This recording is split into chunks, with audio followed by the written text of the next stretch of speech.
La révolution numérique concerne aussi l'automobile. Système de navigation, aide au stationnement, divertissement pour les passagers, l'ordinateur de bord et la connexion au cloud, aux données à distance, ouvrent le champ des possibles. Jusqu'à, pourquoi pas, à l'avenir, la voiture sans conducteur. Alors qu'est-ce qui nous attend ces prochaines années? Quelle est la part de réalité et de fantasme dans tout ce que l'on nous annonce? Pour en parler, j'ai invité Jean-Pierre Cornioux, bonjour. Bonjour. Alors, vous êtes directeur général adjoint de SIA Partners et grand connaisseur du monde de l'automobile pour avoir effectué une grande partie de votre carrière chez Renault en tant que directeur des systèmes d'information. Alors, première question, vous qui connaissez bien l'automobile, est-ce que vous sentez que l'on est à l'aube d'une révolution? Là, on parle beaucoup de révolution dans l'automobile. Tous les 10 ans, il y a une révolution qui se présente, qui se prépare, et tout le monde est très excité à cette idée, parce que l'automobile est un vieux produit. 130 ans d'histoire continue de l'automobile. Et en fait, 130 ans d'histoire sans histoire. C'est un progrès continu, incrémental, une amélioration constante de la performance des véhicules, qui consomment moins, qui sont plus agréables à conduire, qui sont plus sûrs. Donc en fait, on est dans une continuité. Et le numérique est venu rajouter une dimension supplémentaire à cette continuité. Le numérique est présent dans l'automobile depuis 1971, dans l'ABS.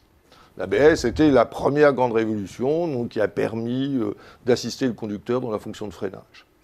Et aujourd'hui, en suivant les progrès de l'électronique, l'automobile se trouve truffée de capteurs, de processeurs, d'outils de toute nature qui saisissent des informations, les restituent aux conducteurs pour faciliter la conduite, ou prennent des décisions toutes seules, comme par exemple l'ESP.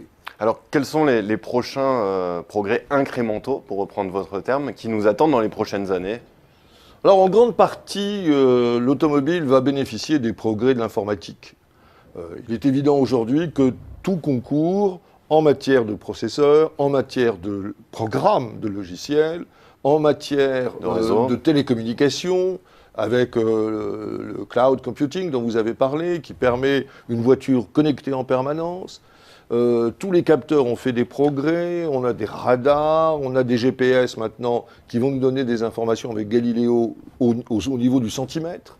Donc on est capable d'avoir toute une série d'outils qui vont amplifier l'expérience de conduite, avec un certain nombre d'axes clés qui sont évidemment la sécurité, parce que tous ces outils concourent à la sécurité de façon très directe, mais également le plaisir de conduire en ayant une capacité à mieux utiliser la puissance moteur et en diminuant la consommation. C'est très important, l'efficacité énergétique, c'est un des problèmes majeurs, mais surtout en améliorant l'insertion de l'automobile dans la ville, puisque un des objectifs est de fluidifier la circulation en optimisant la distance entre véhicules et la vitesse de parcours. Alors on parle beaucoup de voitures aussi sans conducteur. Est-ce que vous y croyez? Est-ce que vous pensez qu'on va en arriver là?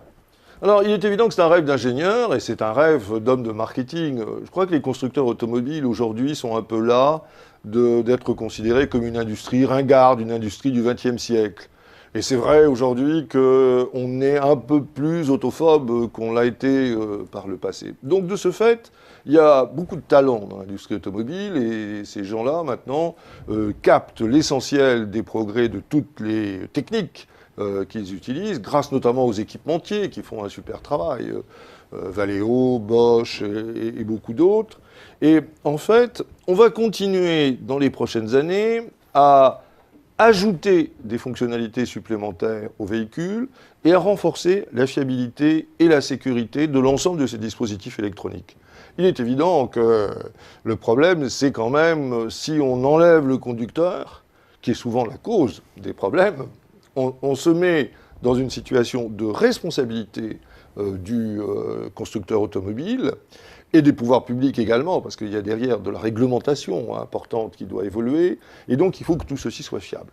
Mais alors que penser de toutes les annonces marketing, Daimler encore très récemment, Nissan qui annonce en 2020, que faut-il en penser de tout cela? Bon, je crois que c'est une bonne guerre, ça fait partie de la compétition. Le message est de dire, écoutez, voilà, on est une industrie extrêmement dynamique, très 21e siècle, très numérique, on est capable de vous aider dans toutes les fonctions. Et tous les constructeurs y travaillent. Je crois que même les Européens, il n'y a pas que les Japonais dans ce domaine. Les Japonais aiment beaucoup l'électronique et ils sont très forts dans ce domaine. Mais les Européens, et notamment Daimler, sont très en avance. Je prenais comme exemple la classe S de Mercedes, qui est une des voitures les plus sophistiquées, les plus abouties de la production automobile mondiale, et qui propose déjà, d'ores et déjà, un automatisme pour la conduite dans les embouteillages. Alors c'est vrai que c'est assez rasoir de conduire dans un embouteillage. Confier ça à son véhicule, c'est possible aujourd'hui en déboursant 2 678 €, mais c'est en plus des 100 000 € de la classe S. Voiture, ouais. Et aujourd'hui, dans un embouteillage à moins de 10 km/h, on confie à la voiture le soin de s'aligner sur le véhicule qui le précède et de vérifier. Mais vous imaginez que pour rouler à moins de 10 km/h, on a, et je cite, 12 détecteurs à ultrasons, 5 caméras, 6 capteurs radars. Imaginez donc que pour rouler à 150 ou mettons même 120 km/h sur autoroute, il faudra beaucoup de technologie, beaucoup de calculs, beaucoup de fiabilité. C'est pas pour demain. Est-ce que vous pensez que le marché, le consommateur est prêt à investir dans une voiture automatisée avec de plus en plus d'électronique, beaucoup de technologie, ou est-ce que c'est encore un peu gadget? Alors, le conducteur aime beaucoup les voitures contemporaines parce que c'est vrai qu'elles sont sûres et agréables à conduire. Il ne veut pas payer. Et le drame des constructeurs, c'est qu'ils ont mis dans leur véhicule de plus en plus d'électronique, de plus en plus de TUI, de plus en plus d'intelligence, mais leur marge ne s'améliore pas. Donc ça, c'est une des grandes difficultés économiques. Il faut bien savoir qu'en dehors du marché de très haut de gamme, le marché moyen de la voiture, c'est-à-dire 90% du marché, c'est un marché pour lequel il est très difficile pour les constructeurs de valoriser les innovations techniques de ce type. Et de ce fait, il y a eu beaucoup de promesses qui ne se sont pas concrétisées parce que le conducteur, déjà, lorsqu'il a payé son essence et son assurance, il n'a pas envie de se payer une foultitude de services. Puis il faut savoir aussi qu'il y a un concurrent maintenant, c'est le smartphone. C'est-à-dire que beaucoup d'intelligence est dans le smartphone. Donc, une des issues à ce dilemme, comment faire payer les conducteurs, c'est de favoriser la pénétration des objets mobiles dans l'habitacle de la voiture et d'assurer un lien efficace, étroit, entre l'intelligence que l'on possède dans sa poche et l'intelligence embarquée dans le véhicule automobile. Dernière question, Jean-Pierre Cornu, d'où pourrait venir l'impulsion qui permettrait d'évangéliser le marché plutôt et de démocratiser ensuite la voiture connectée, on va dire? Alors la voiture automatique connectée, elle va venir d'abord par le très haut de gamme, mais dans des usages très marginaux. En particulier, il y en a un qui plaît beaucoup, paraît-il, aux conducteurs, c'est de ranger automatiquement sa voiture dans son emplacement de stationnement. Et on sort à l'extérieur, on laisse la voiture se débrouiller. Voilà, un usage possible pour demain est assez efficace. Je pense aussi au marché des poids lourds et des véhicules de transport en commun. C'est assez réaliste d'imaginer que l'on puisse équiper des trains de poids lourds de ce genre d'automatisme, voire des navettes de transport de passagers totalement autonomes, sur un circuit prédéfini et qu'ils s'arrêtent à la demande des usagers. Il y a des prototypes qui existent dans cet esprit-là, et je pense très vraisemblablement que l'avenir de la voiture complètement automatique va venir du marché utilitaire et du transport public.